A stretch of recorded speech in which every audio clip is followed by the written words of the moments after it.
ఇంకా కాలేజీలు చదివే రోజుల్లో డిగ్రీ తర్వాత పీజీ అంటే పోస్ట్ గ్రాడ్యుయేషన్. కానీ గత 15 ఏళ్ల 10 ఏళ్ల క్రితం నుంచి అనుకుంటా గట్టిగా వినబడింది. పేయింగ్ గెస్ట్ అంటాన్ని కూడా పీజీ అని. పేయింగ్ గెస్ట్ అనేటటువంటిది మొదట్లో ఇదివరకటి రోజుల్లో మనకి తెలుగులో వచ్చినటువంటి 'వారాలబ్బాయి' అనే సినిమా వచ్చింది కదా! మురళీమోహన్ గారిది. అప్పుడు డబ్బులు ఇవ్వకుండా వాళ్ళ ఇంట్లో పని చేస్తూ, వాళ్ళు అంత ముద్ద పెడితే తింటూ, వాళ్ళిచ్చిన డబ్బులతో ఫీజులు కట్టుకునేటటువంటిది 'వారాలబ్బాయి'. పేయింగ్ గెస్ట్ అంటే మనమే ఎదురు డబ్బులిస్తాం. కాకపోతే ఒక ఇంట్లో ఉంటూ, వాళ్ళు ఇంట్లో వండుకున్న భోజనమే మనకు కూడా కాస్త ముద్ద పెడతారు. ఫీజులు మనమే కట్టుకుంటాం. ప్లస్ వాళ్ళకి కూడా డబ్బులిస్తాం. తద్వారా వాళ్ళకి వెసులుబాటు, మనకి ఇంట్లో గడిపినట్టు ఉండటం. అది ఏదో ఆ మధ్య కాలంలో పేయింగ్ గెస్ట్.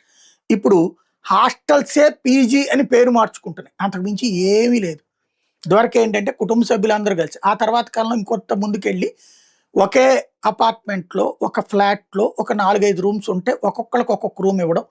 కిచెన్ మాత్రం ఒకటుంటది. ఆ ఇంటి యజమాని వండి పెడతారు. ఆ వండి పెడితే అక్కడ బల్ల మీద పెడితే ఈళ్ళందరూ తలా కావాల్సింది వాళ్ళు వడ్డించుకొని తింటారు. తద్వారా ఇంటి భోజనం అట్ ద సేమ్ టైమ్ అలా ఉన్నందుకు గాను ఒక రెంటు, అట్లాగే భోజనానికి ఇంకొక డబ్బులు ఇస్తారు. తద్వారా ఆ కుటుంబం బ్రతికేసేది. అది అప్పటి పీజీ. ఇప్పుడు పీజీలు వచ్చేటప్పటికి హాస్టల్సే పీజీలుగా మారితే, అందులో హైజీనిక్ అండి నేను ఇందాక చెప్పినటువంటి తరహా హోమ్లీ అట్మాస్ఫియర్ కాకుండా, హైజీనిక్ అట్మాస్ఫియర్ కాకుండా ఉంటోందంటూ హైజీన్‌గా లేదు అన్నటువంటి కారణంగా 8 సంస్థలకి, 8 పీజీలకి సీజ్ చేశారు. అట్లాగే 570 పీజీలకి నోటీసులు ఇచ్చారు. ఇప్పుడు హైజీన్ గైడ్‌లైన్స్ ఇచ్చారు. అది ఖచ్చితంగా ఇంప్లిమెంట్ చేయాలి అన్నటువంటిది తేల్చి చెప్పారు.